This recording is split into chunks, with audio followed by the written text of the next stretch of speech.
চেয়েছেন রোজা রাখা অবস্থায় স্বপ্নদোষ হলে রোজা থাকবে কিনা, রোজা অবস্থায় স্ত্রীর কতটুকু কাছাকাছি যাওয়া যাবে। রোজা সিয়ামরত মহিলার দিনের বেলা পিরিয়ড শুরু হলে দিনের বাকি অংশ না খেয়ে থাকতে হবে, খেলে কি গুনাহ হবে? রোজা থাকা অবস্থায় ওযুর সময় গড়গড়া কুলিও নাকে পানি দেওয়া যাবে কিনা, রোজা রেখে মেহেদি নখে আর মাথায় দেওয়া যাবে কিনা, ফোঁড়া থেকে রক্ত বের হলে সে অবস্থায় নামাজ আদায় করা যাবে কিনা।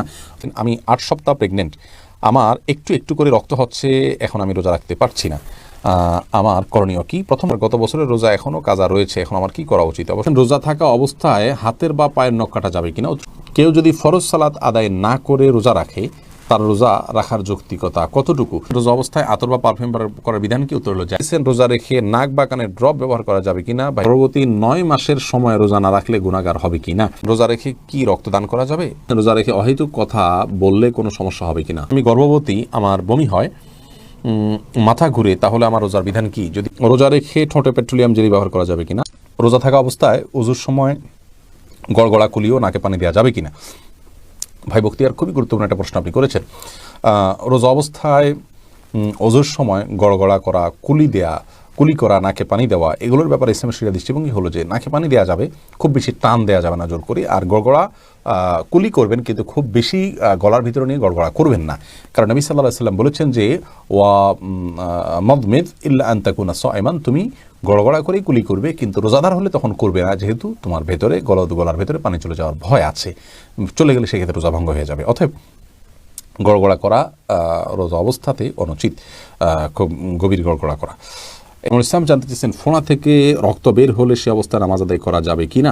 রক্ত যদি ফোঁড়া থেকে বের হয়ে যদি গড়িয়ে না পড়ে, জাস্ট বসে থাকে, আপনি আদায় নামাজ পড়তে পারেন। যদি বের হয়ে গড়িয়ে পড়ে, তাহলে আপনার রোজা ভেঙে গেছে বিশুদ্ধ মত অনুযায়ী, তাহলে আপনাকে সেক্ষেত্রে ওযু করে আবার নামাজ পড়তে হবে। স্বর্ণা জামান বোন, আপনি জানতে চেয়েছেন আমি 8 সপ্তাহ প্রেগনেন্ট, আমার একটু একটু করে রক্ত হচ্ছে, এখন আমি রোজা রাখতে পারছি না, আমার করণীয় কি? প্রথম থেকে অবস্থা তো নামাজ পড়তে পারবো কিনা। প্রেগনেন্ট অবস্থা তো ব্লিডিং হওয়ার কথা না, অতএব আপনার ব্লিডিং কেন হচ্ছে, গর্ভ নষ্ট হলো কিনা, সেটি আপনি ডাক্তার দেখাবেন অবশ্যই। আর যদি সেরকম কিছু না হয়, তাহলে এই ব্লিডিংটি যেহেতু মাসিক নয়, অতএব আপনি এই ব্লিডিং হওয়া সত্ত্বেও আপনি রোজা রাখবেন এবং নামাজ অব্যাহত রাখবেন।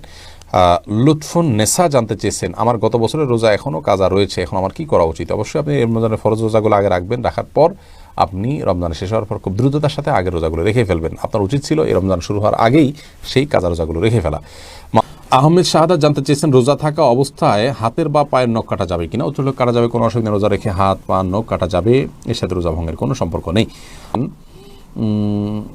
কেউ যদি ফরজ সালাত আদায় না করে রোজা রাখে, তার রোজা রাখার যৌক্তিকতা কতটুকু? তিনি রোজা রাখছেন, একটা ফরজ আদায় করতেছেন, এজন্য আমরা অবশ্যই তাকে অ্যাপ্রিসিয়েট করবো যে তিনি অন্তত একটা ফরজ আদায় করতেছেন। কিন্তু রোজা নামাজ না পড়ে রোজা রাখার মানে হলো যে তিনি লুঙ্গি না পরে আপনার গেঞ্জি পরার জন্য অস্থির হয়ে উঠেছেন। ব্যাপারটা এরকম হয়ে যাবে, গেঞ্জি পরাও দরকার, কিন্তু লুঙ্গি পরা তার চেয়ে বেশি দরকার। অতএব নামাজটাকে সবচেয়ে বেশি গুরুত্বের সাথে দিতে হবে, তারপর তিনি রোজার জন্য চেষ্টা করতে হবে। নামাজ না পড়ে রোজা রাখা, এটা হলো নামাজের গুরুত্ব বা সালাতের গুরুত্ব না বোঝার কারণে। আল্লাহ তাআলা আমাদের ভাইকে বোঝার তৌফিক দান করুন। খায়রুন নাহার জানতে চেয়েছেন রোজা রেখে মেহেদি নখে আর মাথায় দেওয়া যাবে কি না। রোজা রেখে হাতে, নখে ইত্যাদিতে মেহেদি দেওয়াতে কোনো অসুবিধা নেই। শিহাব মন্ডল জানতে চেয়েছেন রোজা অবস্থায় আতর বা পারফিউম ব্যবহার করার বিধান কি। উত্তর হলো জায়েজ আছে, কোনো অসুবিধা নেই, আতর পারফিউম ব্যবহার করা যাবে, রোজা রেখে তেল ব্যবহার করা যাবে, কোনো অসুবিধা নেই। রুকি মোহাম্মদ মেহেদি হাসান মির্জা জানতে চেয়েছেন রোজা রেখে নাক বা কানের ড্রপ ব্যবহার করা যাবে কিনা। ভাই মেহেদি হাসান, রোজা রেখে নাকে ড্রপ দিতে পারবেন না, কারণ নাকে ড্রপ দিলে সেটা গলায় যেতে পারে। নবী সাল্লাল্লাহু আলাইহি ওয়াসাল্লাম বলেছেন ওয়ামাদমিদ ইল্লা আন তাকুনা সাইমান, তুমি কুলি করবে, কিন্তু রোজাদার হলে গড়গড়া করতে যাবে না, কারণ গড়গড়া করলে ভিতরে পানি যেতে পারে। নাকে ড্রপ দিলে সেটা যেহেতু ভিতরে যেতে পারে, অতএব সেই জায়গায় এখানে নাকে ড্রপ দেওয়া যাবে না রোজা রেখে। কিন্তু কানে ড্রপ দিতে পারেন, চোখে ড্রপ দিতে পারেন, যে চোখের সাথে আপনার আমাদের গলার সম্পর্ক নেই, কানে ড্রপ দিতে পারেন, সেটারও সরাসরি সম্পর্ক নেই। যদি আপনি গলায় স্বাদ অনুভব করেন ড্রপ দেওয়ার পরে কানে বা চোখে, তাহলে সেক্ষেত্রে আপনি সে রোজা আবার রেখে দিবেন, কিন্তু নাকে দিতে পারবেন না, যেহেতু নাকে দিলে সেটা ভেতরে যায়। জানতে চেয়েছেন সিয়ামরত মহিলার দিনের বেলা পিরিয়ড শুরু হলে দিনের বাকি অংশ না খেয়ে থাকতে হবে, খেলে কি গুনাহ হবে? না খেয়ে থাকা উচিত, বাকি অংশ তার রোজার সম্মানার্থী করা উচিত। সাদ্দাম হোসেন জানতে চেয়েছেন গর্ভবতী 9 মাসের সময় রোজা না রাখলে গুনাহগার হবে কি না। 9 মাসের সময় যদি রোজা রাখলে তার অসুবিধা হয়, সন্তানের বড় কোনো রিস্ক থাকে অথবা তার শরীরে বড় ধরনের কোনো রিস্ক থাকে, যেটা একজন দিনদার একজন মুসলিম ডাক্তার তাকে সাজেস্ট করেন, তাহলে সেক্ষেত্রে রোজা না রাখলে গুনাহগার হবেন না, কিন্তু এই রোজাগুলো তাকে পরবর্তীতে রেখে দিতে হবে। আর অহেতুক আপনার রাসূল আকরাম অহেতুক আপনার ভয় থেকে যে হতে পারে ক্ষতি, এরকম নিছক আশঙ্কা থেকে বা আপনার সন্দেহের কারণে রোজা না রেখে থাকা জায়েজ নয় গর্ভবতী মায়ের জন্য। রাখলে যদি নিশ্চিত ক্ষতি হবে বা প্রবল সম্ভাবনা থাকে, সেক্ষেত্রে তিনি রোজা না রাখতে পারেন। রুবেল ভুঁইয়া জানতে চেয়েছেন, রোজা রেখে কি রক্তদান করা যাবে? যাবে, অসুবিধা নেই। বিশেষ করে এত বেশি রক্তদান করা উচিত নয় যাতে তিনি দুর্বল হয়ে রোজা ভেঙে ফেলতে হয়। যেটুকু দিলে তিনি রোজা রাখতে পারবেন, সহনশীল পর্যায়ে থাকতে পারবেন, সেটুকু দিলে কোনো অসুবিধা হবে না। আবিদ হোসেন জানতে চেয়েছেন, রোজা রেখে অহেতুক কথা বললে কোনো সমস্যা হবে কিনা? অহেতুক কথা বললে রোজার ক্ষতি হবে, মান কমে যাবে, কারণ ইমানদারের সফলতার পূর্বশর্ত হলো তিনি অহেতুক কাজ থেকে বেঁচে থাকবেন। কোরআনে কারিমের সূরা মুমিনুন 18 নম্বর পারার প্রথম দিকে আল্লাহ তাআলা বলেছেন, ওই সমস্ত ইমানদাররা সফল হবে আল্লাযীনা হুম আনিল লাগবি মুরিদুন, যারা অনর্থক এবং অহেতুক কথা কাজ থেকে বিরত থাকে। অতএব রোজা রেখে যে কাজটা আমাদের জন্য অনুচিত কাজ, হাদিসে নিষেধ আছে, সেই কাজটা করা আমাদের অনুচিত, রোজার মান এতে কমে যায়, কিন্তু মৌলিকভাবে রোজা আদায় হয়ে যাবে, সমস্যা নেই, স্ট্রাকচার ঠিক থাকবে, কিন্তু রোজার প্রাণ অনেকখানি দুর্বল হবে বা রোজার মান কমে যাবে। ইয়াকুব হুসাইন জানতে চেয়েছেন, রোজা রাখা অবস্থায় স্বপ্নদোষ হলে রোজা থাকবে কিনা? থাকবে, কোনো অসুবিধা নেই। স্বপ্নদোষ মানুষ ইচ্ছাকৃত করে না, অতএব স্বপ্নদোষ হলে, বীর্যপাত হয়ে গেলে ঘুমের মধ্যে আপনার রোজা কন্টিনিউ করতে পাওয়া হবে। স্বপ্নদোষের কারণে বীর্যপাত হলে সে কারণে আপনি গোসল করবেন, গোসল ফরজ হবে আপনার, কিন্তু রোজা ভাঙবে না। এমনি হাসানুল করিম জানতেছেন, রোজা অবস্থায় স্ত্রীর কতটুকু কাছাকাছি যাওয়া যাবে? রোজা অবস্থায় স্ত্রীর সাথে সম্পূর্ণ পাশাপাশি শোয়া যাবে, থাকা যাবে, এমনকি চুম্বনও করা যাবে, আলিঙ্গনও করা যাবে, কোনো অসুবিধা নেই। শুধুমাত্র স্ত্রীর সহবাস সেটি করা যাবে না। সহবাসটা যাতে না হয় সেই জিনিসটা খেয়াল করতে হবে। লজ্জাস্থানের আপনার মিলন সেটি সরাসরি হারাম, বীর্যপাত না হলেও শুধু সম্মিলনটাই হারাম, এছাড়া আলিঙ্গন চুম্বন হতে পারে। আমাদের আয়েশা রাদিয়াল্লাহু আনহা বলেছেন যে নবী সাল্লাল্লাহু আলাইহি ওয়াসাল্লাম রোজা রাখা অবস্থায় স্ত্রীদের আদর সোহাগ তিনি করতেন, এটি জায়েজ আছে।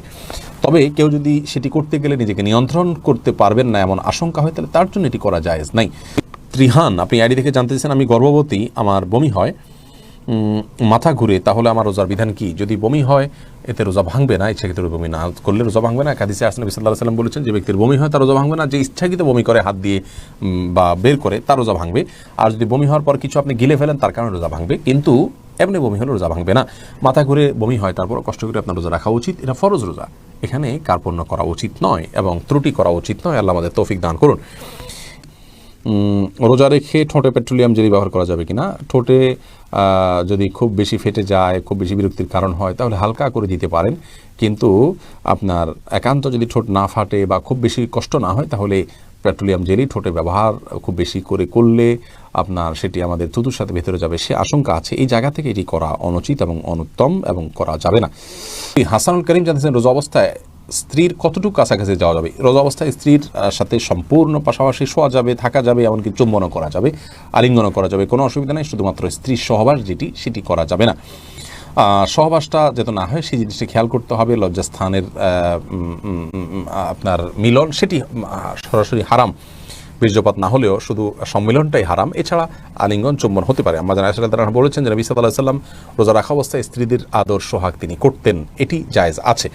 তবে কেউ যদি সেটি করতে গেলে নিজেকে নিয়ন্ত্রণ করতে পারবেন না এমন আশঙ্কা হয়, তাহলে তার জন্য এটি করা জায়েজ নাই।